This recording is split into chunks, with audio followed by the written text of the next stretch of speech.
राष्ट्रीय आदिवासी एकता परिषद चंद्रपुर जिला अधिवेशन आज 4 नवंबर को चंद्रपुर में हो रहा है और इस अधिवेशन के जो सब्जेक्ट है, पहला सब्जेक्ट है 5वीं और 6वीं अनुसूची को लेकर जो अभी तक लागू नहीं हुई। दूसरा सब्जेक्ट है पंडित दीनदयाल उपाध्याय योजना अंतर्गत जो डीबीटी आया। तीसरा सब्जेक्ट है आदिवासियों की समस्या का समाधान अगर करना है तो राष्ट्रव्यापी संगठन का निर्माण करना होगा और SC ST OBC माइनॉरिटी के साथ में समन्वय बनाकर अगर हम लोग काम करते हैं तो समस्या का समाधान संभव है। और चौथा एक सब्जेक्ट है कि वर्तमान परिस्थिति में सभी मूल निवासी बहुजन समाज का मूल कारण इलेक्ट्रॉनिक वोटिंग मशीन है, एक विश्लेषण। साथियों, आज 4 नवंबर पूरे देश भर में वामन मेश्राम जी ने यह ऐलान किया जेल भरो आंदोलन, और मैं चंद्रपुर के लोगों को, खास करके चंद्रपुर जिला के लोगों का मैं इसलिए अभिनंदन करता हूँ कि अभी दीपावली आई है और दीपावली का त्यौहार लोग मना रहे हैं और आप लोग शांति करने के लिए इकट्ठा हुए हैं, इसलिए आप सभी लोगों का अभिनंदन। क्योंकि साथियों, जो लोग यहाँ पर इकट्ठा हुए हैं, मैं ऐसा मानता हूँ कि वो समझदार लोग हैं, जानकार लोग हैं। वो ऐसा मानते हैं कि हम लोग गुलाम हैं और हम लोग गुलाम होने की वजह से गुलामों का कोई त्यौहार नहीं होता और गुलामी से मुक्ति पाने के लिए आप लोग यहाँ पर इकट्ठा हुए। पूरे देश भर में जो आज वर्तमान में हालात और परिस्थिति इतनी गंभीर है कि लोकतंत्र और संविधान खतरे में है।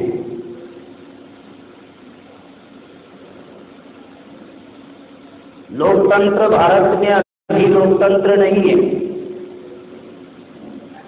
और 9 अगस्त को मनुवादी ब्राह्मणवादी लोगों ने दिल्ली के जंतर मंतर में संविधान जलाया गया। बहुत सारे वक्ताओं ने यहाँ पर बहुत सारी बातें रखी। मैं सारे लोगों की बातें सुना, ध्यानपूर्वक सुना और सुनने के बाद एक जजमेंट बना पाया हूँ कि निश्चित रूप से हमारे समाज को क्या देना चाहिए, किस चीज की जरूरत है। साथियों, सबसे पहले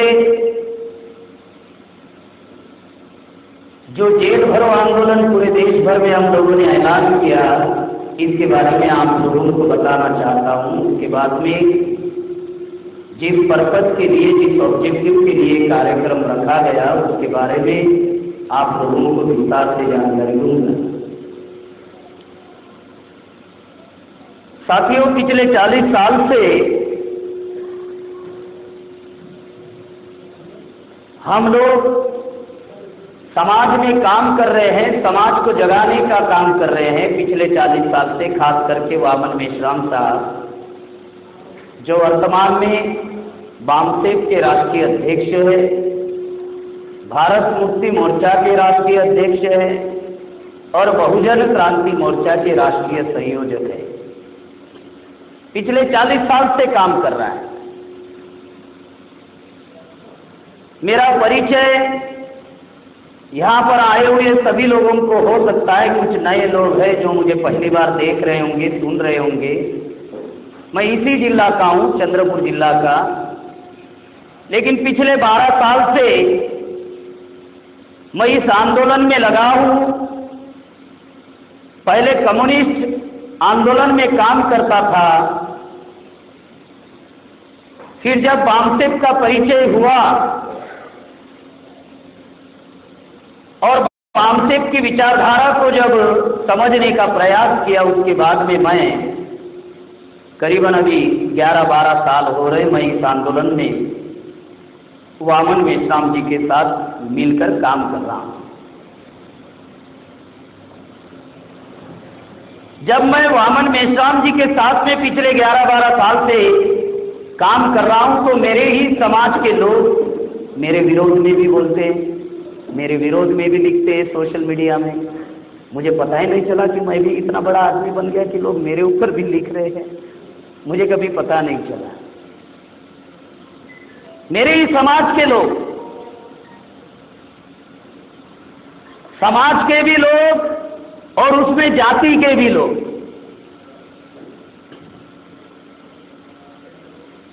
क्योंकि बहुत सारे लोगों को बामसेप के बारे में जानकारी नहीं है, सिर्फ बामसेप का नाम सुने हुए। बहुत सारे लोगों को बामसेप के आइडियोलॉजी के बारे में जानकारी नहीं है, सिर्फ नाम सुने हुए।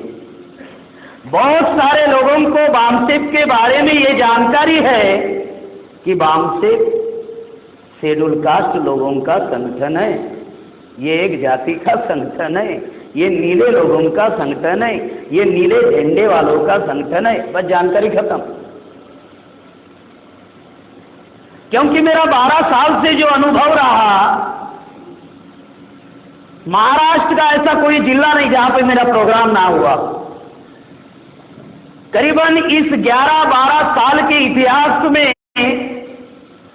ऑल इंडिया के 33 स्टेट में गया हूं और मैं हर बार बोलता हूं कि मेरे खुद के ही 250-300 जिला में प्रोग्राम हुए हैं अभी तक। ऑन रिकॉर्ड जो मेरे पास मेरा खुद का जो रिकॉर्ड है वो बता रहा हूं, 250-300 जिला में मेरे खुद के कार्यक्रम हुए हैं। तो जो समाज का जो कैरेक्टर है, समाज का जो चरित्र है, उसको जानने का जो मैं प्रयास कर रहा हूं, मैं ऐसा मानता हूं कि मेरे समाज को बामसेप के बारे में जो जानकारी चाहिए वो जानकारी नहीं है। इसलिए मैंने सोचा कि पहला ये सब्जेक्ट ले लेता हूं। ये सब्जेक्ट नहीं है आज के चर्चा का। साथियों, बहुत सारे लोग हमारे ऊपर ब्लेम करते हैं कि ये बामसेप के लोग पिछले 40 साल से काम कर रहे हैं, समाज से पैसा इकट्ठा करते हैं। जैसे आपने मुझे अभी ये 10,000 रुपये दिया, समाज से पैसा इकट्ठा करते हैं, भाषण देने का काम करते तो कुछ भी नहीं। ये पहला आरोप हमारे ऊपर लगता है।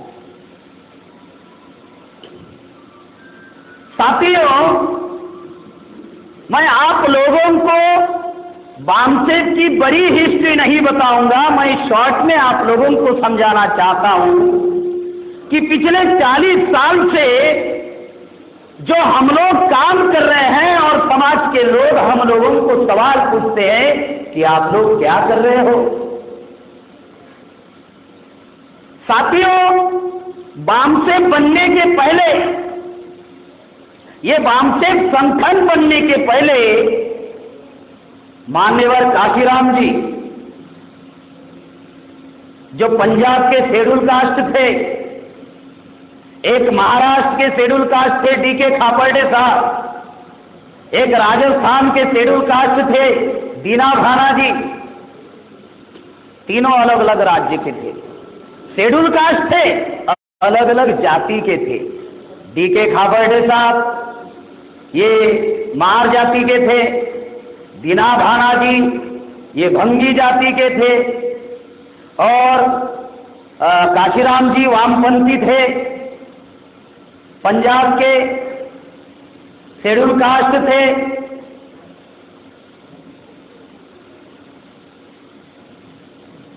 तीनों अलग अलग जाति के थे, शेड्यूल कास्ट थे। बामसेब बनने के पहले काशीराम जी दिल्ली गए। जब उनकी नौकरी छूटी, महाराष्ट्र में पुणे में नौकरी पर थे, और नौकरी छूटने के बाद वो दिल्ली गए। काम धंधा कुछ था नहीं, संगठन भी नहीं था। दिल्ली गए कुछ लोगों से मिलने के लिए।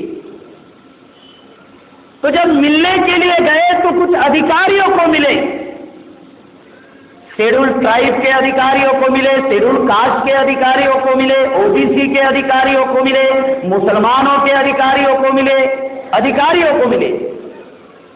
क्योंकि काशीराम जी अच्छे पढ़े लिखे थे, इंग्लिश भी फ्लुएंसी बोलते थे और काफी जानकार व्यक्ति थे, अच्छे चट्टे थे, गोरे बोलते थे, बहुत हाईटेड व्यक्ति थे।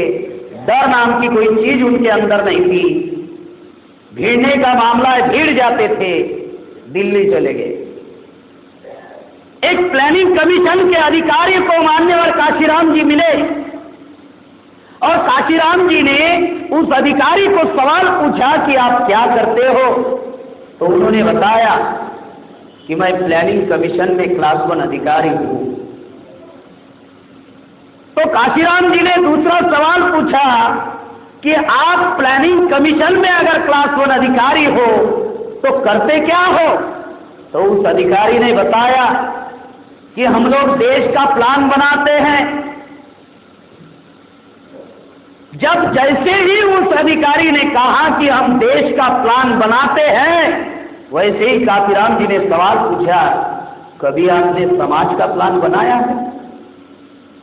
तो वो अधिकारी काशीराम जी की तरफ देखने लगा और सवाल पूछा, ये समाज का प्लान क्या है? तो काशीराम जी के ध्यान में आया कि इतना पढ़ा लिखा व्यक्ति, प्लानिंग कमीशन का अधिकारी, देश का प्लान बना रहा है और इसको समाज के प्लान के बारे में जानकारी नहीं। फिर काशीराम जी ने निर्णय लिया कि अगर ऐसे पढ़े लिखे लोगों को अगर ट्रेनिंग दिया जाए तो ये लोग अगर देश का प्लान बना सकते हैं, तो ये लोग एक दिन समाज का भी प्लान बना सकते हैं। और समाज का प्लान बनाने के लिए काशीराम जी ने बामसेब बनाई। ये समाज का प्लान बनाने वाला ऑर्गेनाइजेशन है, ये लड़ झगड़ने वाला ऑर्गेनाइजेशन नहीं। इसलिए जो सवाल पूछते हैं ना, ये बामसेब के लोग कर क्या रहे हैं? बामसेब लड़ झगड़ने वाला ऑर्गेनाइजेशन नहीं है, बामसेब भीड़ने वाला ऑर्गेनाइजेशन नहीं है। इसलिए थोड़ी कहानी 1 मिनट की बताएं। बामसेब कौन सा ऑर्गेनाइजेशन है? ये प्लान बनाने वाला ऑर्गेनाइजेशन है, समाज का प्लान बनाने वाला ऑर्गेनाइजेशन है, और संगठित समाज को संगठित करने वाला ऑर्गेनाइजेशन है, दिशाहीन समाज को दिशा देने वाला ऑर्गेनाइजेशन है, और नेतृत्वहीन समाज में नेतृत्व पैदा करने वाला ऑर्गेनाइजेशन है बामसेब बनाई। जब बामसेब बनाई तो दुश्मनों को तकलीफ नहीं थी शुरुआती दौर में, क्योंकि बामसेब ये कर्मचारियों का संगठन है। बामसेब BAMCEA, एक व्यक्ति ने लॉन्ग फॉर्म भी बताया, B फॉर बैकवर्ड, लेकिन उन्होंने बोलते वक्त ये नहीं कहा कि बैकवर्ड का मतलब SC ST OBC होता है। SC ST OBC all India में बैकवर्ड है, पिछड़ा है। बैकवर्ड इंग्लिश शब्द है, हिंदी में उसका होता है अर्थ पिछड़ा। आदिवासी भी है, SC भी है, OBC भी है, इसलिए एक शब्द टर्मिनोलॉजी लिया गया, B for backward, all India, SC ST OBC ये बैकवर्ड है। साथियों, जब बामसेब ये कर्मचारियों का संगठन है, कर्मचारी संघर्ष नहीं कर सकता, कर्मचारी विद्रोह नहीं कर सकता, क्योंकि कर्मचारियों को सिविल कंडक्ट रूल लागू है। कुछ कर्मचारियों की कुछ समस्याएं हैं और इसलिए बामसेब संघर्ष नहीं कर सकता। दुश्मनों को तकलीफ तब तक नहीं थी, क्योंकि ब्राह्मणों को ऐसा लगा ये बामसेब कर्मचारियों का संगठन है, तो ये लोग कर्मचारियों में काम करेंगे और कर्मचारी तो आंदोलन नहीं कर सकता। वो तो नौकरी बचाने में लगा हुआ है, तो आंदोलन कहां से करेगा? सबसे पहले कर्मचारियों को कौन सा डर होता है कि उसकी नौकरी ना जाए। अभी जिस व्यक्ति को ऐसा डर हो कि उसकी नौकरी ना जाए, तो वो आंदोलन कहां से करेगा? तो ये बात दुश्मन भी जानता था, और दुश्मन ने अंदाजा नहीं लगाया था कि वामसेप आखिरकार करेगा क्या। अंदाजा क्यों नहीं लगाया था? क्योंकि वामसेप का क्राइटेरिया है कि ब्राह्मण, क्षत्रिय, वैश्य इस संगठन का सदस्य नहीं बन सकता, तो वो सेंट्रल एग्जीक्यूटिव कमेटी का मेंबर कहां से बनेगा? अगर वो सेंट्रल एग्जीक्यूटिव कमेटी का मेंबर नहीं बनेगा, तो वामन मेश्राम जी के दिमाग में क्या चल रहा है ये उसको कहां से पता चलेगा? और जब उसको पता ही नहीं चलेगा, तो काउंटर प्लान कहां से बनाएगा? इसलिए वामसेप को 40 साल हुए और 400 बार तोड़ने का प्रयास हुआ है। 40 साल हुए, 400 बार तोड़ने का प्रयास हुआ, वामसेप टूटा नहीं। क्यों? क्योंकि वो सदस्य ही नहीं है, वो सदस्य ही नहीं है। साथियों, जब वामसेप कर्मचारी बुद्धिजीवी लोगों में काम करता था, ब्राह्मणों को तकलीफ नहीं थी, लेकिन आज ब्राह्मण खुलेआम तौर पर वामसेप का विरोध कर रही है। क्यों कर रही है? उसका कारण आपको मैं बताना चाहता हूं। 40 साल से वामसेप इस देश में जनजागृति का काम कर रही है, जनजागृति का अभियान चला रही है 40 साल से। क्योंकि समाज में बहुत सारे लोग बहुत सारे बिंदु के ऊपर काम कर रहे हैं। जैसे डॉक्टर बाबा साहब आंबेडकर ने कुछ बिंदु उनके जीवन में उन्होंने कहा, उसके ऊपर समाज के लोग काम कर रहे हैं। पहला बिंदु बाबा साहब आंबेडकर ने कहा, जाओ अपने घर के दीवार के ऊपर लिखो, हमें इस देश की शासन करती जमात बननी है। इस पर हमारे लोग काम कर रहे हैं, शासन करती जमात बनने के लिए काम कर रहे हैं। लेकिन क्या हम शासन करती जमात बने? तथाकथित आजादी के 71 साल में नहीं बने। बाबा साहब आंबेडकर ने दूसरा बिंदु कहा, politically power is master key, it can open to every law. राज्य सत्ता एक ऐसी चाबी है जो हर ताला खोलती है।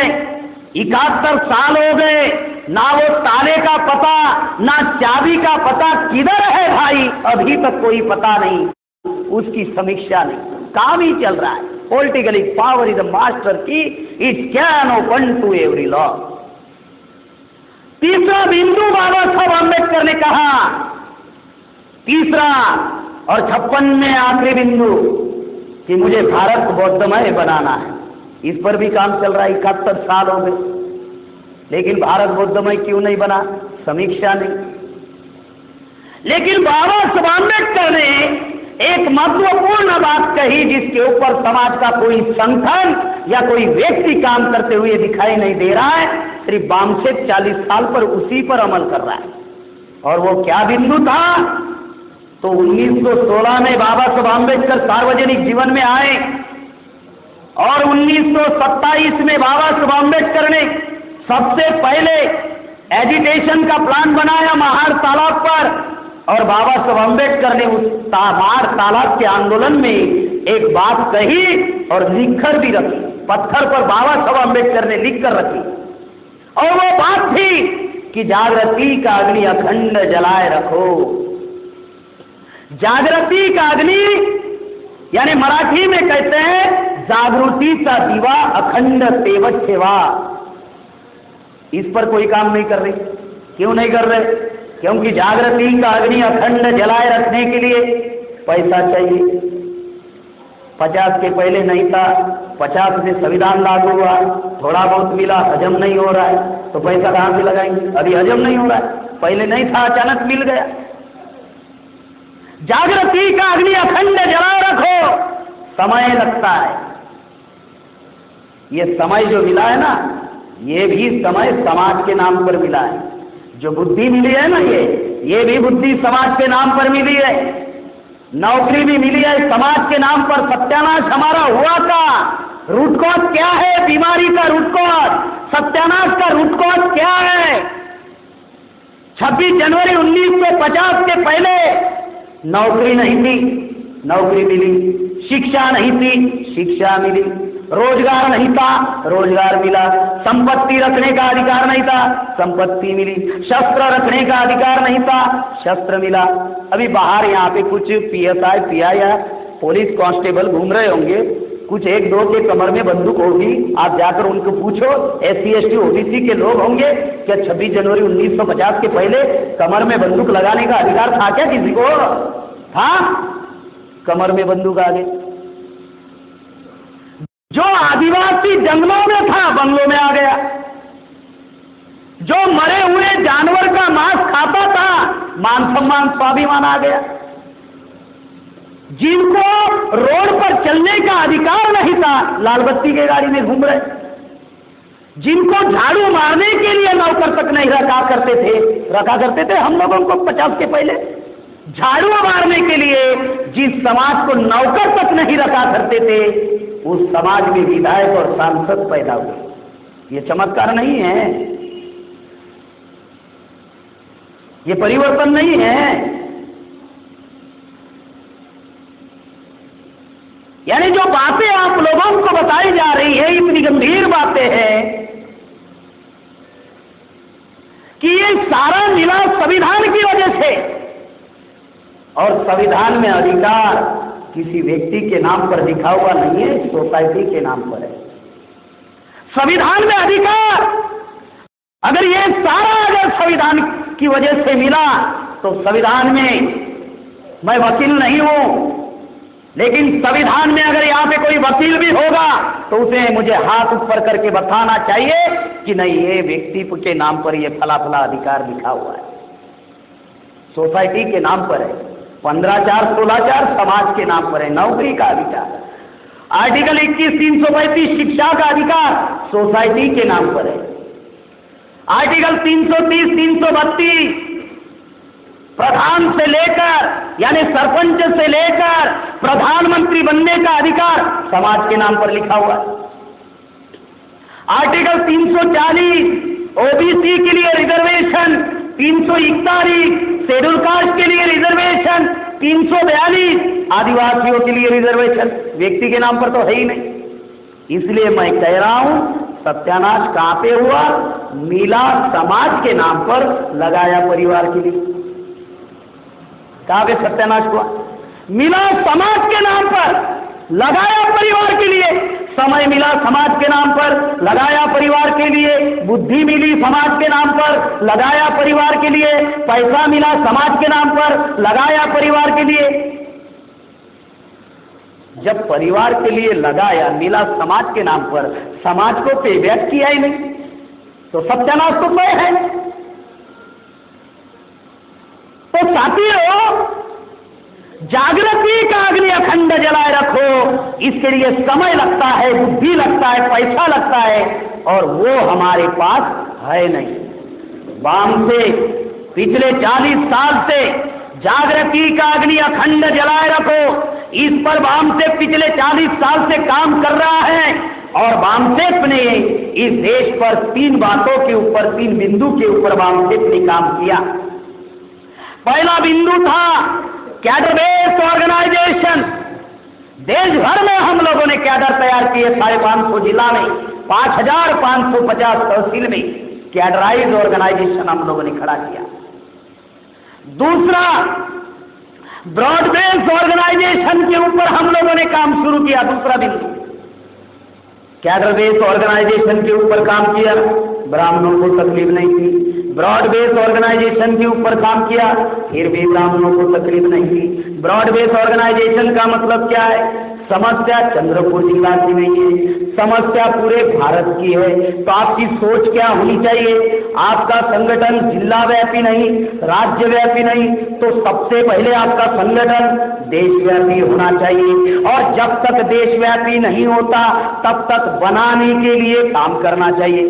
सीधी बात है भाई, समस्या एक जिला की नहीं है, समस्या पूरे भारत की है। तो आपकी सोच ये होनी चाहिए कि आपका संगठन देशव्यापी होना चाहिए। बस क्लियर, इसके लिए जिंदगी लगा। दूसरा, आपका संगठन, आपकी समस्या जो है वो एक जाति की नहीं है। तो भारत में 6,743 जातियां है, तो समस्या 6,743 जाति की है। तो निश्चित रूप से आपका संगठन 6,743 जातियों को जोड़ने वाला होना चाहिए।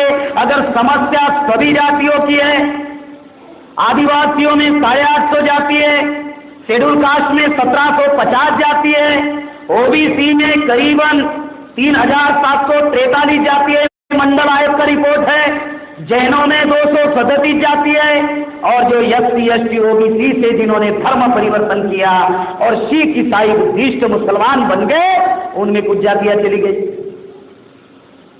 ब्रॉड बेस्ड ऑर्गेनाइजेशन के अंतर्गत हम लोगों ने 31 राज्य का संगठन बनाया, 40 साल लग गए। 550 जिला का संगठन बनाया, 5,550 तहसील का संगठन बनाया, करीबन 12,000 ब्लॉक का संगठन बनाया। भारत में 55,000 ब्लॉक है और भारत में 7,20,000 गांव है। हमने 1.5 लाख गांव का संगठन बनाया और 2014 से हमारा 3-3.5 लाख गांवों का कोऑर्डिनेशन कम्युनिकेशन है। यह है ब्रॉड बेस्ड ऑर्गेनाइजेशन। दूसरा ब्रॉड बेस्ड 6,743 जातियों में से आज हमारे साथ में 4200 जातियों के लोग मिलकर काम कर रहे हैं। यह कार्यक्रम आदिवासियों का है, लेकिन हमारा इंटरनल ऑब्जेक्टिव लोगों को जानकारी नहीं है। ये माइक पर बोलने वाला नहीं है, लेकिन आप लोगों को समझाने के लिए पहली बार बोल रहा हूं।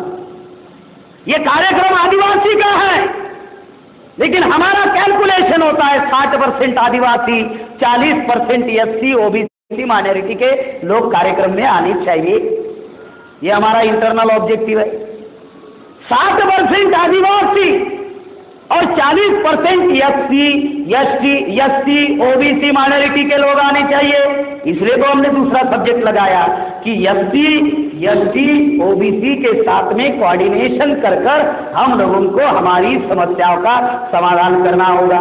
मैं सारा डिटेल समझाऊंगा कि ऐसा मैं क्यों कह रहा हूं कि 7.5% आदिवासी इकट्ठा होकर भी अगर हम लोग लड़ाई लड़ते हैं तो भी हम समस्या का समाधान नहीं कर सकते।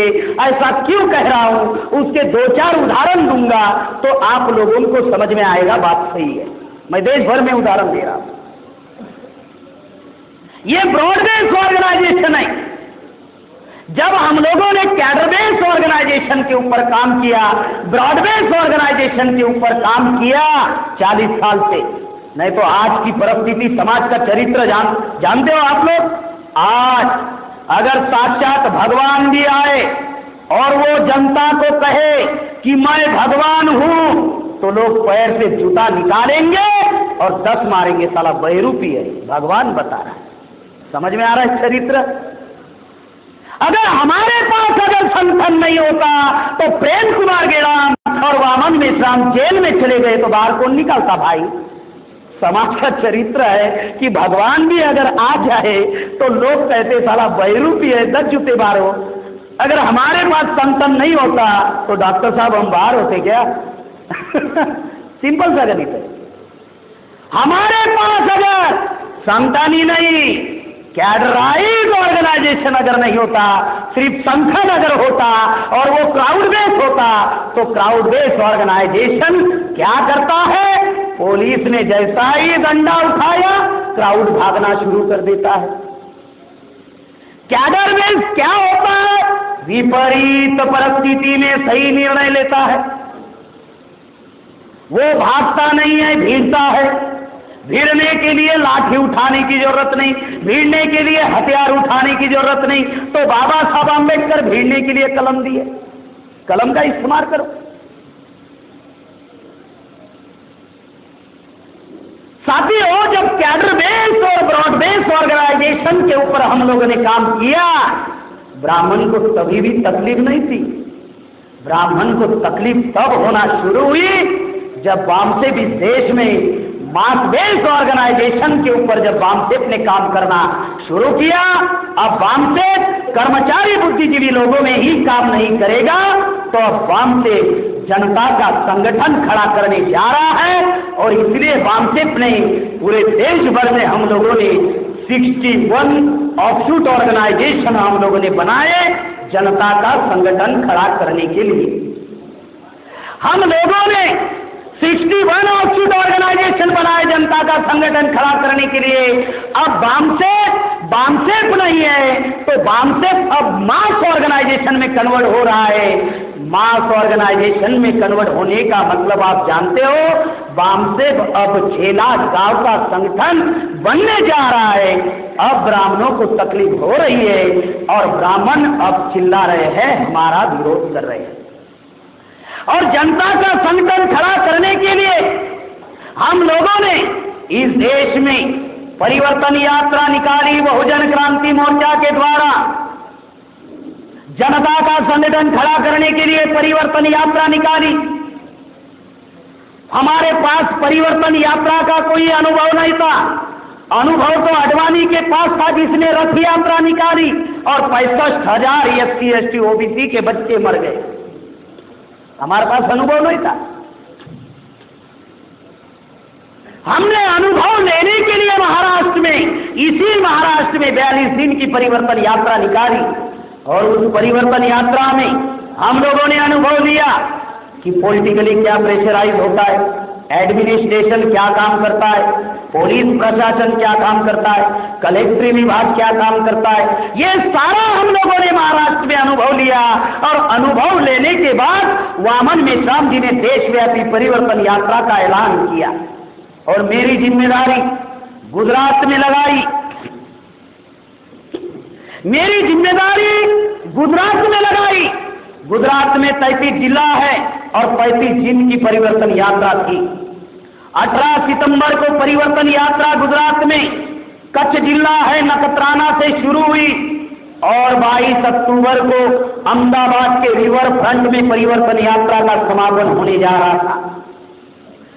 आज वर्तमान में बीजेपी का राष्ट्रीय अध्यक्ष अमित शाह गुजरात का है, भारत का प्रधानमंत्री नरेंद्र मोदी गुजरात का है।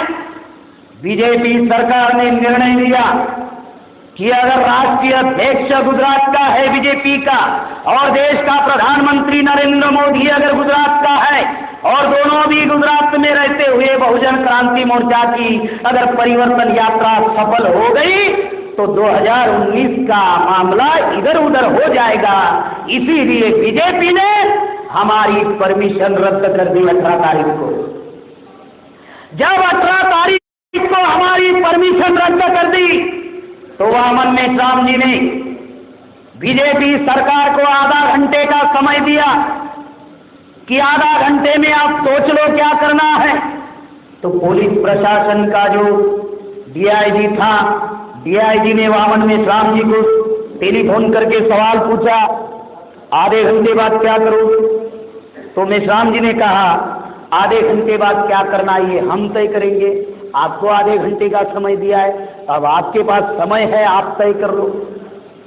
पुलिस प्रशासन के लोगों ने 15 मिनट का समय लिया और हम लोगों को कहा कि आप परिवर्तन यात्रा निकाल सकते हो, लेकिन थोड़ा शांतपूर्ण तरीके से निकाल लीजिए। परिवर्तन यात्रा शुरू हुई। जैसे ही परिवर्तन यात्रा गुजरात में शुरू हुई तो एक समख्याली करके ब्लॉक है, वो समख्याली में जैसे ही परिवर्तन यात्रा पहुंची तो समख्याली के ब्राह्मणों ने हमारे ऊपर पथराव किए। मेरा भाषण चल रहा था, जैसे ही मेरा भाषण समाप्त हुआ तो ब्राह्मणों ने पथराव करना शुरू कर दिए। कुछ पथराव मुझे लगे अभी भी यहाँ पे फ्रैक्चर है।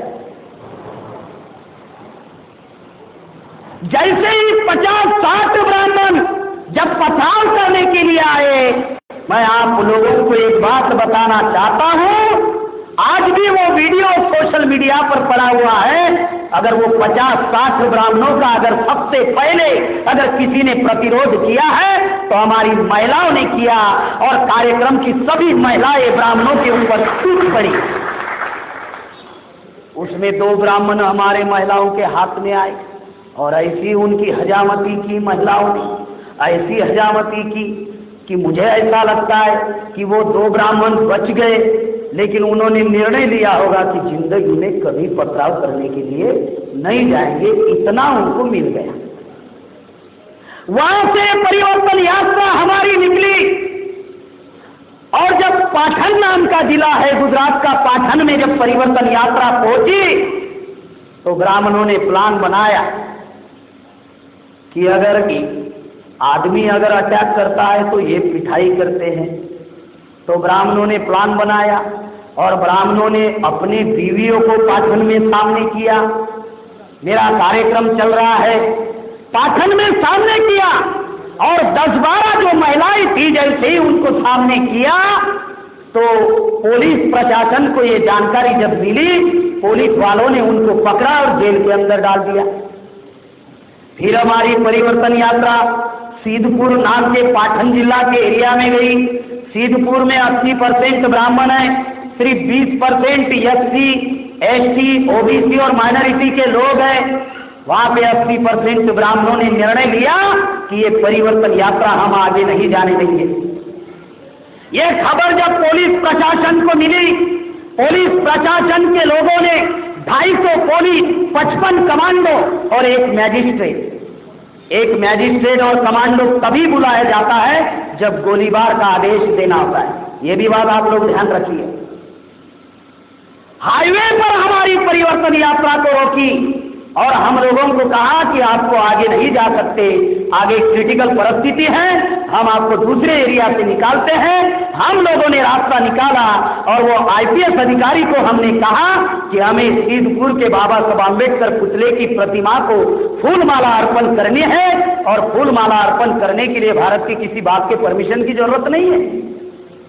तो पुलिस लोगों ने कहा कि इतने सारे लोग आप नहीं जा सकते, सिर्फ 5 लोग जा सकते। ये कहानी बताने के पीछे का मकसद है, इसलिए बता रहा हूं। मकसद है जो आपको अभी समझ में आएगा।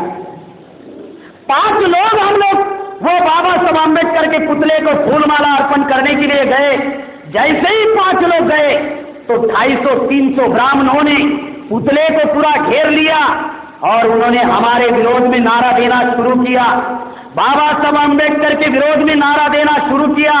सिर्फ हमारे सुरक्षा में 50-60 पुलिस थे, क्योंकि बाकी की सारी फोर्स हाईवे पर रुकी हुई थी। हम 2 ही लोग बाबा साहब आम्बेडकर पुतले को फूलमाला अर्पण करने के लिए ऊपर जब चढ़े तो ब्राह्मणों के थैलियों में पत्थर रखे हुए थे और कुछ ब्राह्मणों के हाथ में हथियार थे।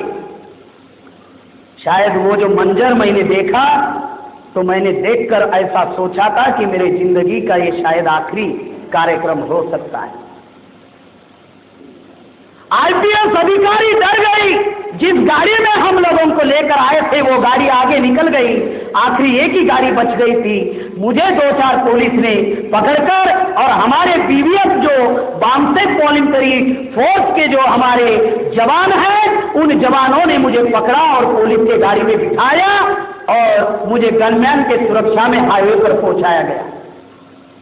ये इसलिए मैं बता रहा हूं, ये आंदोलन जो है ये साधारण आंदोलन नहीं है।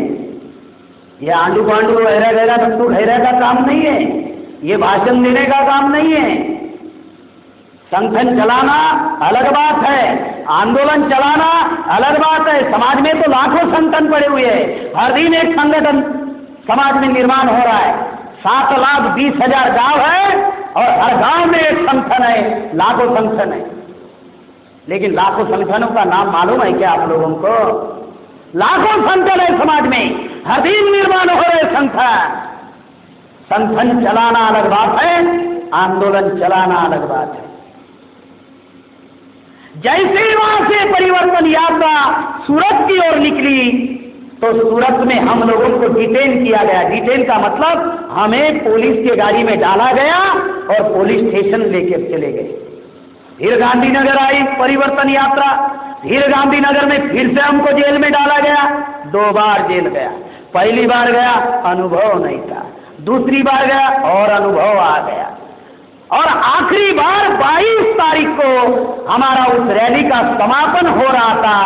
आपको ये बताने में मुझे हर्ष हो रहा है, क्योंकि अब वामसेप ने जो 40 साल जो मेहनत की, इस 40 साल का ये नतीजा है कि ब्राह्मणों को अभी विरोध करने के लिए ओबीसी भी नहीं मिल रहा है, ब्राह्मणों को विरोध करने के लिए शेड्यूल कास्ट भी नहीं मिल रहा है, ब्राह्मणों को विरोध करने के लिए आदिवासी भी नहीं मिल रहा है, मराठा भी नहीं मिल रहा है, पटेल भी नहीं मिल रहा है, पाटीदार भी नहीं मिल रहा है, ठाकुर भी नहीं मिल रहा है, जाट भी नहीं मिल रहा है, और गुर्जर भी नहीं मिल रहा है। आज ब्राह्मण सिंगल आउट हो चुका है। ये वामसेप की देन है, किसी अन्य ऑर्गेनाइजेशन की देन नहीं। भाड़े पर भी लोग नहीं मिल रहे हैं ब्राह्मणों को विरोध करने के लिए, नहीं तो कल तक हमारा विरोध करने के लिए हमारे भाइयों को सामने लाता था, हमारा विरोध करने के लिए हमारे ही भाइयों को सामने लाता था। साथियों, 22 तारीख को हमारी सभा थी, सभा का उन्होंने परमिशन कैंसल कर दिया। सभा का परमिशन का मतलब जानते हो, संविधान में आर्टिकल 19 है, आर्टिकल 19 में लिखा हुआ है आप संगठन बना सकते हो, आप शांतिपूर्ण तरीके से सभा ले सकते हो, आप लोगों को जागरूक कर सकते हो, रैली निकाल सकते हो, ये अधिकार है आर्टिकल 19 में। और इसके लिए हमें किसी की परमिशन की जरूरत नहीं है, आज भी परमिशन की जरूरत नहीं है आर्टिकल 19 के अनुसार। ये संवैधानिक अधिकार है, मौलिक अधिकार है जो संविधान में लिखा हुआ है। लेकिन हमारे बोलने के ऊपर पाबंदी लगाई गुजरात में। इसके विरोध में वामन मेश्राम जी ने ऐलान किया जेल भरो आंदोलन का, और जब जेल भरो आंदोलन के लिए वामन मेश्राम जी, मैं और हजारों लोग जब जेल में हम लोग जाने के लिए चांदखेड़ा पुलिस स्टेशन में जब हम लोग गए, तो पुलिस लोगों ने मुझे और वामन मेश्राम साहब को जेल के अंदर डाला, और जब जनता लीडरलेस हुई तब हमारे जनता के ऊपर उन लोगों ने लाठीचार्ज करना शुरू कर दिया। पुलिस लोगों का बहुत बड़ा प्लान था, पुलिस लोगों का बहुत बड़ा प्लान था। क्या प्लान था? कि कम से कम नॉन बेलेबल ऑफेंस तैयार किया जाए, ताकि वामन मेश्राम जी को 6 महीने तक जेल में रखा जाए, क्योंकि 2019 का चुनाव है। अभी हम लोग पूरे देश भर में ईवीएम का मुद्दा उठाकर ले चल रहे हैं कि ये ईवीएम लोकतंत्र के लिए खतरा है, संविधान के लिए खतरा है, हमारे हक अधिकार के लिए खतरा है। उन्होंने पूरा प्लान बनाया था कि कम से कम लाठीचार्ज किया जाए, और लाठीचार्ज में अगर बहुत बड़ा अगर नुकसान होता है तो इन लोगों के ऊपर नॉन बेलेबल ऑफेंस लगाया जाए। इसीलिए शांत तरीके से हम जेल भरो कर रहे थे। पुलिस वालों ने प्लानिंग बनाकर उन लोगों ने हमारे ऊपर लाठीचार्ज किया, और साथियों जो काम हमने किया नहीं, हमारे ऊपर ऐसे सेक्शन लगाए, ऐसे सेक्शन उन लोगों ने लगाए कि हमने पुलिस वालों के ऊपर अटैक किया, हमने पुलिस वालों की गाड़ियां तोड़ी, हमने ऐसा किया, हमने वैसा किया। इस प्रकार के उन लोगों ने हमारे ऊपर ऐसे गलत गलत ऑफेंस लगा दिए, सेक्शन लगा दिए। किसी भी मुजरिम को 24 घंटे के अंदर कोर्ट में हाजिर करना होता है, हमें 24 घंटे के बाद में किया गया। देश का 40 साल से वामन मेश्राम जी देश में समाज में जगाने का काम कर रहे हैं, राष्ट्रीय अध्यक्ष है, वामसेप के राष्ट्रीय अध्यक्ष।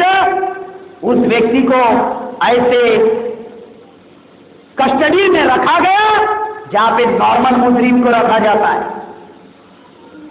मैं एक संगठन का राष्ट्रीय प्रभारी हूं, राष्ट्रीय आदिवासी छात्र संघ का राष्ट्रीय प्रभारी हूं, भारत मुक्ति मोर्चा का राष्ट्रीय महासचिव हूं, राष्ट्रीय आदिवासी एकता परिषद का राष्ट्रीय संयोजक हूं।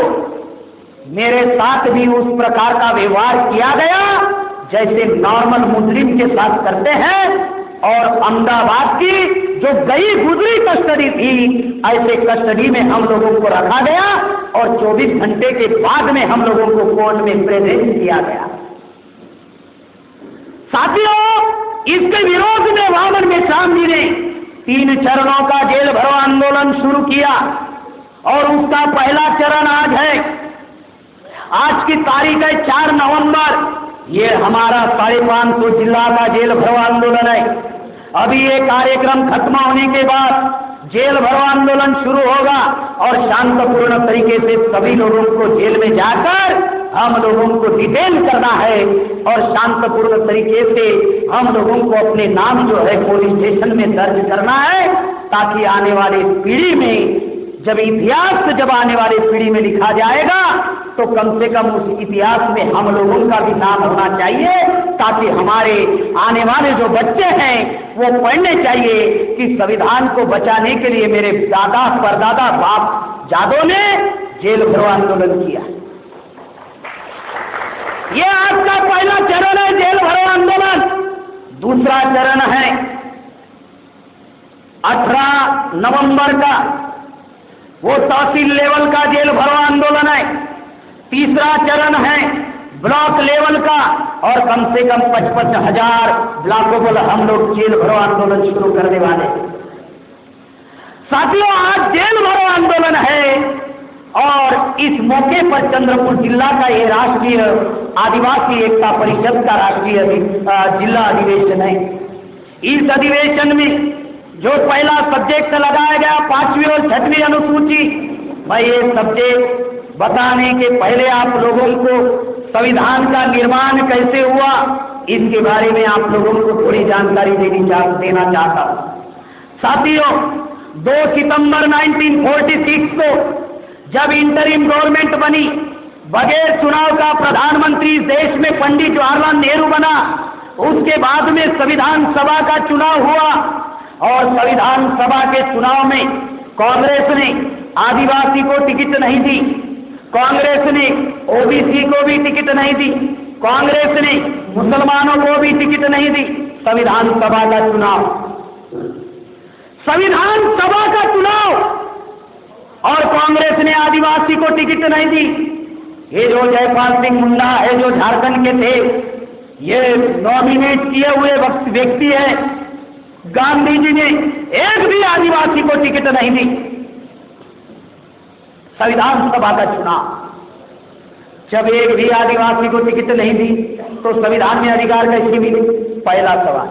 दूसरा सवाल, जो बाबा साहब अम्बेडकर हम सब लोगों की लड़ाई लड़ रहे थे, बाबा साहब अम्बेडकर को गांधी जी ने कहा कि मिस्टर अम्बेडकर के लिए संविधान सभा के दरवाजे ही नहीं, खिड़कियां भी बंद है। दरवाजे ही नहीं, खिड़कियां भी बंद है। और बाबा साहब अम्बेडकर महाराष्ट्र में चुनाव में खड़े थे। बाबा साहब अम्बेडकर को हराने के लिए गांधी जी ने चौथी पास व्यक्ति को खड़ा किया, उसका नाम काजोलकर। 2000 रुपये चुनाव प्रचार का क्राइटेरिया था, 25,000 रुपये खर्चा किए, जो वर्तमान के 2.5 करोड़ है, और बाबा साहब अम्बेडकर को महाराष्ट्र से चुनाव हराए। संविधान सभा का चुनाव, बाबा साहब महाराष्ट्र से चुनाव हारे। बंगाल में फजलुल हक की प्रजादशक पार्टी थी, वहां पे 2 कैबिनेट मंत्री थे, एक जोगेंद्रनाथ मंडल और एक मलिक। जोगेंद्रनाथ मंडल ने बाबा साहब अम्बेडकर को चिट्ठी लिखी, बाबा साहब अम्बेडकर को बंगाल बुलाया।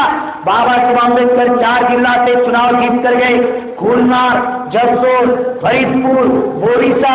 जैसे इन 4 जिला से चुनाव जीत कर गए, बाबा साहब अम्बेडकर की सदस्यता को खत्म करने के लिए गांधी जी ने भारत विभाजन का मामला सामने लाया।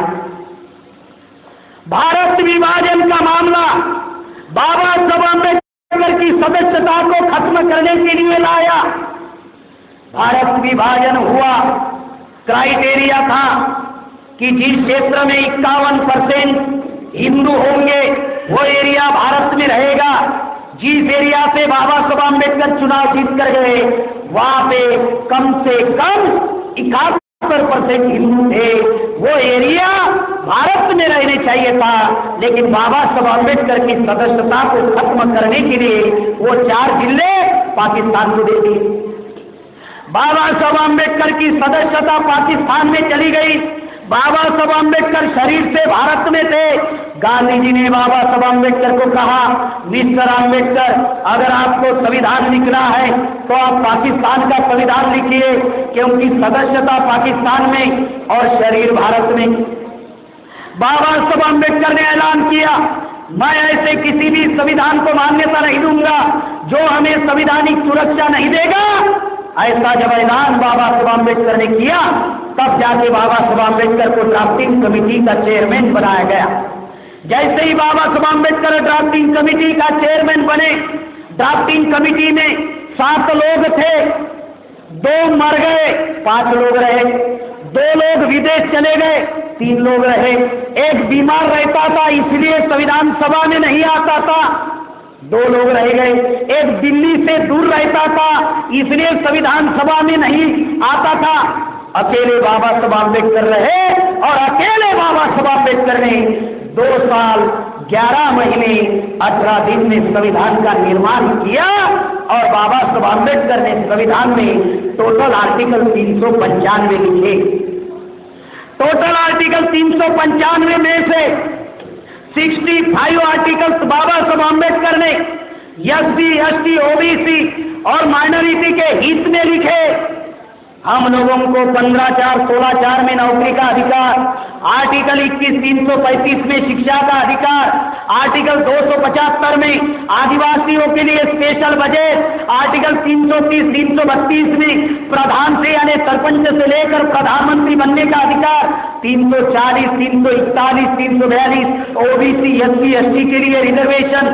और इनसे इन्होंने धर्म परिवर्तन किया, सिख, ईसाई, बुद्धिस्ट मुसलमान बन गए। बाबा साहब अम्बेडकर ने उनके लिए आर्टिकल 25 से लेकर आर्टिकल 29 बनाए। बहुत सारे आदिवासी है क्रिश्चियन बने हुए हैं। नागपुर में बहुत सारे आदिवासी क्रिश्चियन हैं, बहुत सारे आदिवासी है मुसलमान बन गए। तो क्या विदेशी है क्या? ये तड़वी जो है खानदेश के तड़े घोषित है। सिर्फ 16 राज्य में 5वीं और 6वीं अनुसूची घोषित है और 33 राज्य में आदिवासी निवास करते हैं। साथियों, ये महाराष्ट्र में फरवरी 1985 में 5वीं अनुसूची घोषित हुई, अभी तक लागू नहीं हुई। 5वीं अनुसूची घोषित है, अभी तक लागू नहीं है। क्या है 5वीं अनुसूची? स्वायत्त शासन का अधिकार। स्वायत्त शासन का मतलब क्या होता है? स्वायत्त शासन का मतलब होता है कि आज वर्तमान में भारत सरकार है, उसी प्रकार से आदिवासियों की सरकार होगी, उसी प्रकार से आदिवासी की सरकार होगी। यानी आदिवासियों को भारत सरकार से 1 रुपया मांगने की जरूरत नहीं है। आदिवासी अपना राज्य खुद इस्टेब्लिश कर सकता है, स्थापित कर सकता है। भारत सरकार से 1 रुपया मांगने की जरूरत आदिवासी को नहीं है। यह है स्वायत्त शासन। यानी आदिवासी स्कूल का निर्माण खुद करेगा, आदिवासी बिजनेस का निर्माण खुद करेगा, कृषि का निर्माण करेगा, आरोग्य विभाग का निर्माण करेगा, रोजगार का निर्माण करेगा, आदिवासी का खुद का राज होगा। यानी धारा 3 में लिखा हुआ है प्रशासन का अधिकार। ये आदिवासी जिला, ये चंद्रपुर जिला आदिवासी बहुल एरिया है, 1985 में घोषित है। आदिवासी बहुल एरिया है, ये गढ़चिरौली आदिवासी बहुल एरिया है। धारा 3 ये कहती है कि यहाँ पे कलेक्टर 1 होगा, लेकिन CO 2 होने चाहिए, चीफ एग्जीक्यूटिव ऑफिसर। जो चीफ एग्जीक्यूटिव ऑफिसर होगा वो चीफ एग्जीक्यूटिव ऑफिसर केवल मात्र आदिवासी का होगा। ये जिला परिषद जो है, जिला परिषद में 2 टेबल होंगे, एक जनरल का होगा, SC, OBC, माइनॉरिटी, ब्राह्मण, क्षत्रिय, वैश्यों का, और एक टेबल केवल मात्र आदिवासी का होगा, अनुसूची 5 का है ही नहीं। ये 5वीं अनुसूची में अधिकार है प्रशासन का अधिकार, आदिवासियों का खुद का प्रशासन होगा। जैसे ये प्रशासकीय इमारत है, उसी प्रकार से आदिवासियों की एक अलग इमारत होगी जिसका इंचार्ज सीईओ होगा, मुख्य कार्यकारी अधिकारी होगा, जो आदिवासी होगा। ये लिखा हुआ है, धारा 4(1) में लिखा हुआ है जनजाति सलाहकार परिषद होगी। धारा 4(2) में लिखा हुआ है जो जनजाति सलाहकार परिषद होगी वो केवल और केवल मात्र आदिवासियों के विकास एवं कल्याण के लिए काम करेगी, उसका चेयरमैन आदिवासी होगा। लेकिन आज वर्तमान में जनजाति सलाहकार परिषद का चेयरमैन गैर आदिवासी है। धारा 5(2) में लिखा हुआ है आदिवासी की जमीन गैर आदिवासी नहीं खरीद सकता, लिखा हुआ है।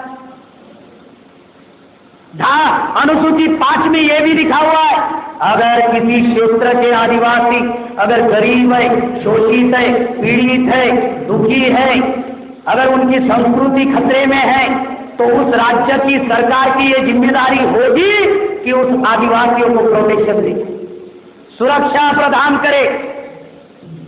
ये 5वीं अनुसूची में लिखा हुआ है, ये बाबा साहब आम्बेडकर ने लिखा। लेकिन बाबा साहब आम्बेडकर के सामने एक सवाल खड़ा हुआ कि अगर आदिवासी भारत सरकार से 1 रुपया नहीं मांगेगा और आदिवासी अपना राज्य अगर खुद निर्माण करेगा तो पैसा कहां से लाएगा? स्वायत्त शासन निर्माण करने के लिए पैसा कहां से लाएगा? इसलिए बाबा साहब आम्बेडकर ने 6वीं अनुसूची बनाई और 6वीं अनुसूची में बाबा साहब आम्बेडकर ने एक मौलिक अधिकार बहाल किया। वो मौलिक अधिकार है आदिवासी जल जंगल जमीन का मालिक होगा। यानी जिस क्षेत्र में आदिवासी निवास करते हैं उस क्षेत्र में 89 प्रकार के धातु है। आज सोने, चांदी, हीरे, जवाहर, मोती, granite, magnetite, plutonium, uranium, bauxite, इस धातु की कीमत भारत सरकार कह रही है 80,000 लाख करोड़ रुपया है उस धातु की कीमत। और भारत में सिर्फ 13 करोड़ 70 लाख आदिवासी है, 850 जातियों के आदिवासी है, 7.5% आदिवासी है। अगर वो 80,000 लाख करोड़ रुपया अगर आदिवासियों को बांट दिया जाए तो मैं तो ये कहता हूं कि भारत का पहला पूंजीपति ये टाटा, बिरला, मोहम्मद अंबानी नहीं होगा तो आदिवासी होगा। 80,000 लाख करोड़ का मालिक आदिवासी होगा, संविधान में लिखा हुआ है। इतना ही नहीं तो और संविधान में लिखा हुआ है, ये अनुसूची 5 एरिया है, ये जो धातु है, जो कोयला है, ये कोयला आदिवासी के मालिकी का है। अगर ये कोयला सरकार को निकालना है तो चंद्रपुर जिला के डिस्ट्रिक्ट एडवाइजरी कमेटी को पूछना पड़ेगा। फिर अगर जनजाति सलाहकार परिषद ने अगर परमिशन दी तो कोयला निकाल सकते हैं, परमिशन दी तो कोयला निकाल सकते हैं। लेकिन बगैर पूछे आज ये अरबों खरबों रुपए का चंद्रपुर का कोयला छीना जा रहा है, चुराया जा रहा है, आदिवासी को पूछा भी नहीं जा रहा है।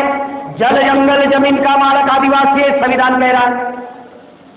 इस एरिया में आदिवासी जो बहुल क्षेत्र है, इस एरिया में अगर कोई पेन अगर ये बेचनी है या मोबाइल की अगर मार्केटिंग करनी है तो जनजाति सलाहकार परिषद को पूछना पड़ेगा, तब जाके मार्केटिंग कर सकते हैं। ये अधिकार है। लेकिन 5वीं और 6वीं अनुसूची लागू होने के बावजूद भी अभी तक अमल में क्यों नहीं लाई? उसके 2 कारण। पहला कारण कि आदिवासी में नेतृत्व नहीं है, नेता है वो कांग्रेस और बीजेपी के पार्ट एंड पार्सल है। जो कांग्रेस और बीजेपी के पार्ट एंड पार्सल है, जो कांग्रेस और बीजेपी के खुद गुलाम लोग हैं, वो हमारे नेता कैसे हो सकते? 55 साल कांग्रेस ने राज किया, 17 साल बीजेपी ने राज किया। ना कांग्रेस ने 5वीं अनुसूची लागू की, ना बीजेपी ने लागू की, घोषित है। दोनों ने भी सत्यानाश किया, फिर भी कांग्रेस और बीजेपी, बीजेपी और कांग्रेस ही चल रहा है। हमारे समाज में नेतृत्व का अभाव है, नेता की कमी नहीं है, गली गली में नेता है। और दूसरा, इस देश का शासक ब्राह्मण बना हुआ है, भारत में लोकतंत्र नहीं है। आज ब्राह्मण तंत्र प्रस्तावित हो चुका है। विधेयपालिका ब्राह्मणों के नियंत्रण में, कार्यपालिका ब्राह्मणों के नियंत्रण में, न्यायपालिका ब्राह्मणों के नियंत्रण में, मीडिया ब्राह्मणों के नियंत्रण में। विधेयपालिका 3.5% ब्राह्मणों की 5 राष्ट्रीय लेवल की party Congress, BJP, CPI, CPM, Trinamool Congress 2009 में 375 मेंबर ऑफ पार्लियामेंट ब्राह्मणों के थे।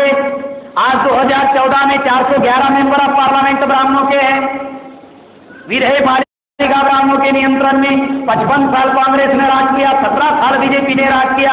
कांग्रेस जाती है, बीजेपी आती है, बीजेपी जाती है, कांग्रेस आती है, कांग्रेस जाती है, बीजेपी आती है। दूसरा है कार्यपालिका, 72% IAS अधिकारी ब्राह्मण तथा तत्सम उच्च जाति के। भारत में 750 जिला है, उनमें से 94 जिलों के collector SC, ST, OBC minority के, 551 जिलों के कलेक्टर एक जात ब्राह्मण तथा तत्सम उच्च जाति के हैं। न्यायपालिका में सुप्रीम कोर्ट के 98% जज ब्राह्मण है, 36 में से 33 ब्राह्मण है। हाई कोर्ट के 600 जजेस होते हैं, उनमें से 582 जज एक जात ब्राह्मणों के, 18 जज SC, OBC माइनॉरिटी के। और भारत के इतिहास में आदिवासी का अभी तक जज नहीं बना। मीडिया में सारे टीवी चैनल ब्राह्मणों के, प्रिंट मीडिया में सारे पेपर ब्राह्मणों के, ट्रेडिशनल मीडिया में सारे महाराज ब्राह्मणों के, वोकल मीडिया में जैसे मैं राष्ट्रीय आदिवासी एकता परिषद, वामसेक, भारत मुक्ति मोर्चा, राष्ट्रीय आदिवासी छात्र संघ का पूर्णकालीन प्रचारक हूँ। दिन रात अपने समाज को जगाने के लिए काम करता हूँ। उसी प्रकार से RSS विश्व हिंदू परिषद बजरंग दल के पूर्णकालीन प्रचारक देश भर घूम रहे हैं और हमारे लोगों को गुलाम बनाने का काम कर रहे हैं। हमारे लोग उनके झांसे में आ रहे हैं। वो शबरी आश्रम चलाते हैं, वनवासी कल्याण आश्रम चलाते हैं और शबरी आश्रम के द्वारा, वनवासी कल्याण आश्रम के द्वारा या ग्राम पंचायत में जो वन समिति है, इनके द्वारा वो आदिवासियों की मूल पहचान खत्म कर रहे हैं और आदिवासी को वनवासी बनाने का कार्यक्रम कर रहे हैं, आदिवासियों को हिंदू बनाने का कार्यक्रम कर रहे हैं। सुप्रीम कोर्ट कहता है आदिवासी हिंदू नहीं है और आदिवासियों की मूल पहचान खत्म करने का कार्यक्रम कर रहे हैं। दो ही कारण है ये 5वीं अनुसूची और 6वीं अनुसूची लागू ना होने का। पहला कारण हमारे समाज में नेतृत्व का अभाव है। हमारे समाज में नेतृत्व का अभाव है। नेताओं की कमी नहीं है। नेताओं को आप अपने समाज का नेतृत्व मानते हो, गलत। प्रेम कुमार गिराम 12 साल से चिल्ला रहा है, समाज को जगाने का काम कर रहा है, जागरूक करने का काम कर रहा है। संविधान को बचाने के लिए प्रेम कुमार गिराम और वामन मेश्राम जी जेल चले गए, लेकिन प्रेम कुमार गिराम के बारे में लोग सोचेंगे चिल्लाएगा, बंद हो जाएगा, चुप हो जाएगा, क्योंकि आपको नेता की आदत पड़ी हुई है। जो जिनको आप अपना नेता मानते हो वो कांग्रेस बीजेपी का गुलाम है, वो कांग्रेस बीजेपी का गुलाम है। मैं मेरे समाज के लोगों को एक चीज हमेशा बताता हूं, एक चीज कौन सी हमेशा बताता हूं, बहुत खास चीज मैं मेरे समाज के लोगों को बताता हूं कि व्यक्ति और संगठन में अगर टकराव हुआ, व्यक्ति और संगठन में अगर टकराव हुआ, व्यक्ति को छोड़ दो, संगठन को पकड़ो। प्रेम कुमार गिराम के पीछे मत आओ। प्रेम कुमार गिराम और संगठन में अगर टकराव है, प्रेम कुमार गिराम को छोड़ दो। व्यक्ति आपकी समस्या का समाधान नहीं करेगा, संगठन आपकी समस्या का समाधान करेगा। लोग आते रहेंगे, जाते रहेंगे। अगर संगठन और उद्देश्य में अगर टकराव है, संगठन को छोड़ दो, उद्देश्य को पकड़ो। जैसे RPI निर्माण हुआ, उद्देश्य के साथ टकराव हुआ, लोगों ने RPI को छोड़ दिया। बसपा निर्माण हुई, उद्देश्य के साथ टकराव हुआ, लोगों ने बसपा छोड़ दी। जो वामसेक है, राष्ट्रीय आदिवासी एकता परिषद है, जिस उद्देश्य के लिए काम कर रहा है, अगर वो उद्देश्य को अगर संगठन छोड़ देता है, संगठन आप छोड़ दो। अगर व्यक्ति और संगठन में टकराव है, व्यक्ति को छोड़ दो, संगठन को पकड़ो। संगठन आपको आजादी दिलाएगा, व्यक्ति आपको आजादी नहीं दिलाए। प्रेम कुमार घेराम की कोई औकात नहीं। प्रेम कुमार घेराम की औकात तो संगठन ने बनाई है। व्यक्ति कॉमन होता है, व्यक्ति सामान्य होता है, संगठन सामान्य व्यक्ति को असामान्य बना देता है। बहुत खास चीज समझा रहा। इसीलिए आप लोगों को नेता की आदत पड़ी हुई है, और नेता हर 5 साल में चुनाव में समाज को मैनेज करने का काम करता है। चुनाव को मैनेज करने का काम करता है हर 5 साल में। 2 ही कारण, एक तो इस देश का शासक ब्राह्मण है जिसकी वजह से 5वीं और 6वीं अनुसूची लागू नहीं हुई, और दूसरा हमारा समाज नेतृत्वहीन हो चुका है। डीबीटी क्या है? Direct benefit transfer. ये जलगांव का पावरा आदिवासी लड़का डीबीटी का पहला बली सुसाइड कर लिया। 2 महीने उसके अकाउंट में पैसे नहीं आए। माँ बाप गरीब थे, माँ बाप ने भी पैसे नहीं भेजे और सरकार ने भी पैसे नहीं भेजे, बच्चे ने सुसाइड कर लिया। इसके बारे में विस्तार से मैंने नागपुर में बताया था। अभी तीसरी बात एक बताकर मेरी बात को खत्म करना चाहता हूं। भारत में आदिवासी 7.5% है। अगर 7.5% आदिवासी के नाम पर अगर इकट्ठा होते हैं और लड़ाई लड़ने का अगर सोचते हैं तो हमारी संख्या 7.5% है। इसका दूसरा अर्थ होता है कि आप 92% लोगों को बाजू में रखकर अपने आजादी का सोच रहे हो। भारत में पुनः करार लागू है। पुनः करार शेड्यूल कास्ट को लागू था, आदिवासी को लागू नहीं था।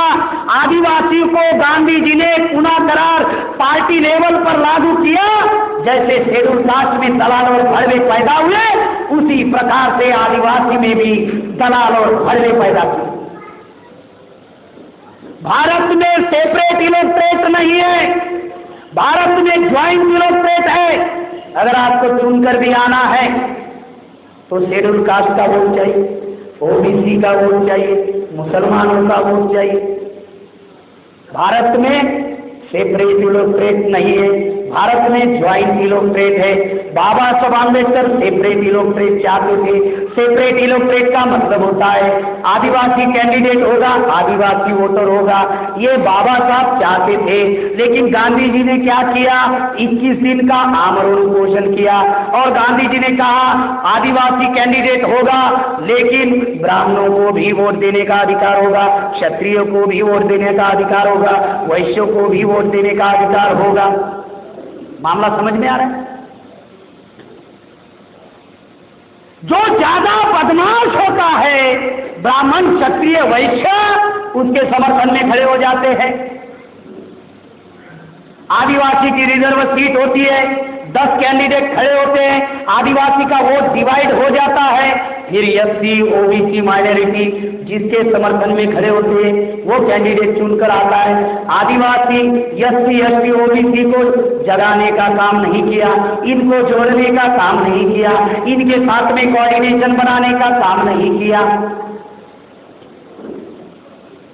एक उदाहरण बता रहा हूं। दूसरा उदाहरण आप लोगों को मैं बता रहा हूं। हम 7.5% लोग हैं। भारत की संसद 543 मेंबर ऑफ पार्लियामेंट की है। मेजॉरिटी के लिए 272 चाहिए।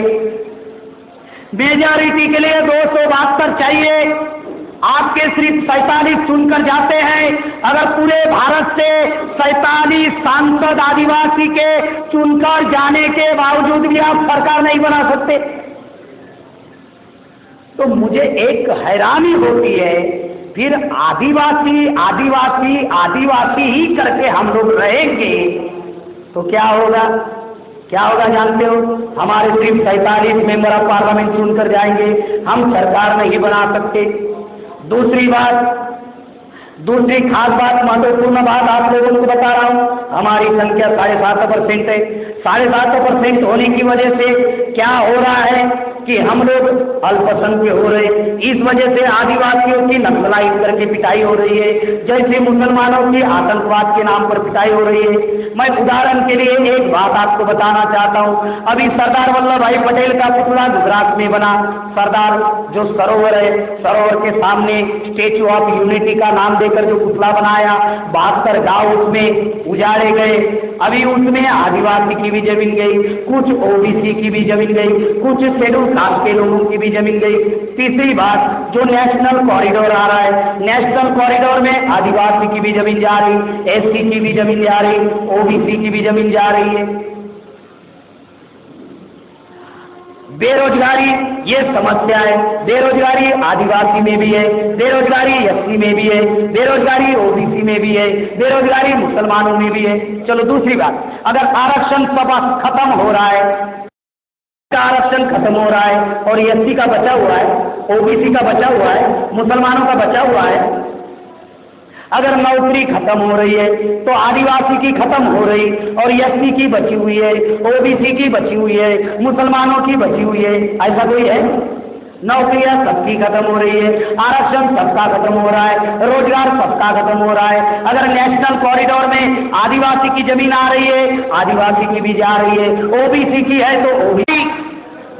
हमारी लड़ाई का तरीका गलत नहीं होना चाहिए, हमारे लड़ाई का तरीका गलत नहीं होना चाहिए।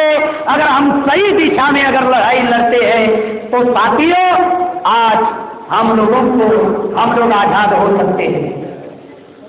आज वर्तमान में बीजेपी भी हमारा सत्यानाश कर रही है, कांग्रेस भी हमारा सत्यानाश कर रही है। इसीलिए हम लोगों ने निर्णय लिया कि इस देश में जनता का संगठन हम लोग खड़ा करेंगे, क्योंकि लोकतंत्र खतरे में है, संविधान खतरे में है और जनता का संगठन खड़ा करने के लिए आप लोगों ने साथ और सहयोग देना है। आज मैं जिस उम्र में हूँ उस उम्र में गरीबी देख रहा हूँ, लाचारी देख रहा हूँ, लोग भीख मांगते हुए देख रहा हूँ, बेरोजगारी देख रहा हूँ, नौकरियां खत्म होते हुए देख रहा हूँ, हमारी बहू बेटियों की इज्जत लूटते हुए देख रहा हूँ। आज मैं जिस उम्र में हूँ इस उम्र में ये सत्यानाश देख रहा हूँ। मैं एक मिनट के लिए सोचता हूँ कि आज जो बच्चा 2 साल का है, जब वो बच्चा 20 साल का हो जाएगा तो उसके कार्यकाल में कितना सत्यानाश रहेगा। तो क्या आप लोग परिवर्तन चाहते हो? क्या आप लोग परिवर्तन चाहते हो? आवाज नहीं आ रही। परिवर्तन चाहते हो आप लोग? अगर नहीं चाहते हो तो ये माइक निकाल देते हैं, मैं मेरे गांव चला जाता हूं, आप अपने गांव चले जाइए। सही में आप लोगों को लगता है परिवर्तन आप चाहते हो? तो आज वर्तमान में हमारी सबसे बड़ी समस्या है ईवीएम, सबसे बड़ी समस्या ईवीएम, जिससे आदिवासी की समस्या का समाधान नहीं हुआ, ना शेड्यूल कास्ट के हुआ, ना ओबीसी के हुआ, ना मुसलमानों के हुआ। ये ईवीएम गड़बड़ी वाली मशीन है। जमीन पर बैठकर हजारों किलोमीटर दूरी का सैटेलाइट हैंडल किया जाता है। ईवीएम कोई बड़ी चीज है? पेट्रोल पंप पर चिप लगाकर पेट्रोल चुराया जा रहा है, आपका वोट नहीं चुराया जा सकता। जब नोटबंदी हुई थी, भारत की 2,17,000 एटीएम मशीन सेट किए गए थे कि हफ्ते में 2400 ही निकलेंगे। अगर 2,17,000 एटीएम मशीन सेट कर सकते हैं तो आपकी वोटिंग मशीन सेट नहीं कर सकते। ये मोबाइल है, ये मोबाइल से अगर प्रोग्राम दूसरे मोबाइल में ट्रांसफर करना है, जहाँ पे है टेंडर है, शेयरिंग है, ब्लूटूथ है, मेल है, प्रोग्राम ट्रांसफर होता है, पता नहीं चलता है। आपका वोट ट्रांसफर हो रहा है, आपको पता चल रहा है। ये मोबाइल में अगर मैंने किसी का नंबर कॉल फॉरवर्डिंग पर लगा कर रखा, कोई व्यक्ति मुझे कॉल कर रहा है, लेकिन मैंने जिस नंबर पर कॉल फॉरवर्ड करके रखा, कॉल उसी को जाएगा। 2 बार करेगा 2 बार जाएगा, 10 बार करेगा 10 बार जाएगा। अगर कॉल फॉरवर्ड हो सकता है तो आपका वोट फॉरवर्ड नहीं हो सकता। इसलिए साथियों, हमारी सभी समस्याओं का वर्तमान में मूल कारण है वोटिंग मशीन। इसलिए यहाँ पर आए हुए जितने भी अलग अलग संगठनों के लोग होंगे, मैं उनको आखिरी बात बताना चाहता हूँ कि आपके और हमारे मतभेद हो सकते हैं, आपके और हमारे मतभेद हो सकते हैं, विचारों के मतभेद हो सकते हैं, संगठन के मतभेद हो सकते हैं, लेकिन आज ये ईवीएम की वजह से आपका भी सत्यानाश है, हमारा भी सत्यानाश है। इस ईवीएम की वजह से संविधान खतरे में है, ये हम सब लोगों की समस्या है। आप संगठन कब चलाओगे? जब आर्टिकल 19 जीवित रहेगी तब संगठन चलाओगे। अगर संविधान खत्म हो जाए तो आर्टिकल 19 खत्म हो जाएगी, और जब आर्टिकल 19 खत्म हो जाएगी तो आप लोग संगठन भी नहीं चला पाओगे। अगर आपको संगठन को बचाना है, आपको संविधान को बचाना है, लोकतंत्र को बचाना है, तो हमें ये ईवीएम का बंदोबस्त करना होगा। हम 2019 में चुनाव आयोग को कह रहे हैं कि 2019 का चुनाव बैलेट पेपर पर होना चाहिए। अगर चुनाव आयोग 2019 में बैलेट पेपर पर अगर चुनाव नहीं करता है तो कोई मशीन तोड़े या ना तोड़े, हजारों सालों से आप लोगों ने नारियल तोड़ा या नहीं? हजारों सालों से आप लोगों ने नारियल तोड़ा। आपके जीवन में कोई चमत्कार हुआ? कोई चमत्कार हुआ? हजारों सालों से नारियल फोड़ते आ रहे हो आप लोग, कोई चमत्कार हुआ? 2019 में ईवीएम तोड़ो और इस देश में चमत्कार देख लो साथियों। 2019 में किसी भी परिस्थिति में हमें ईवीएम का बंदोबस्त करना होगा। अगर आप लोग परिवर्तन चाहते हो, अगर आप लोग परिवर्तन चाहते हो, आने वाले बच्चों का भविष्य निर्माण करना चाहते हो, तो फिर आप लोगों को 2 काम करने होंगे।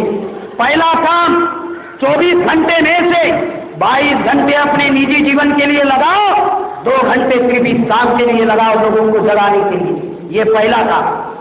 24 घंटे में से 22 घंटे अपने निजी जीवन के लिए, 2 घंटे समाज को जगाने के लिए। और दूसरा काम आपको बता रहा हूं, बहुत ही महत्वपूर्ण। अगर ये परिवर्तन आप लाना चाहते हो तो पसीना भी हमारा होना चाहिए और पैसा भी हमारा होना चाहिए।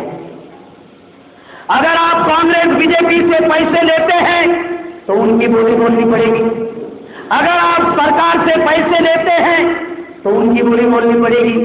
अगर आप ब्राह्मण मुनियों से पैसे लेते हो तो उनकी बोली बोलनी पड़ेगी। अगर आप टाटा बिरला मफतलाल अंबानी से पैसे लेते हो तो उनकी बोली बोलनी पड़ेगी। अगर आपको लगता है बोली जनता की चलनी चाहिए, आपको लगता है बोली आपकी चलनी चाहिए, तो यहाँ पर बैठे हुए मैं लोगों को ये अपील करता हूँ कि अपने पसीने का, कमाई का 50 रुपया, 100 रुपया, 200 रुपया, 500 रुपया, 1000 रुपया, जितना भी आप लोग इस आंदोलन के लिए देना चाहते हो, उन कार्यकर्ताओं को, उन पदाधिकारियों को और उन जनता से मैं अपील करता हूँ, ये आंदोलन चलाने के लिए आप लोगों ने वो जन आंदोलन निधि के तौर पर आप लोगों ने अपने कमाई का पसीने का आप लोगों ने हिस्सा इस आंदोलन के ऊपर आप लोगों ने खर्चा करना चाहिए। तब जाके हम लोग इस समाज में साधन और संसाधनों का निर्माण कर सके। ऐसा जो लोग करेंगे, ऐसा आप लोग करेंगे, ऐसी आशा करते हुए आपने मेरी बात ध्यान से सुनी, इसलिए सबका आभार, धन्यवाद। जय मुनिवासी, जय आदिवासी, जय भारत।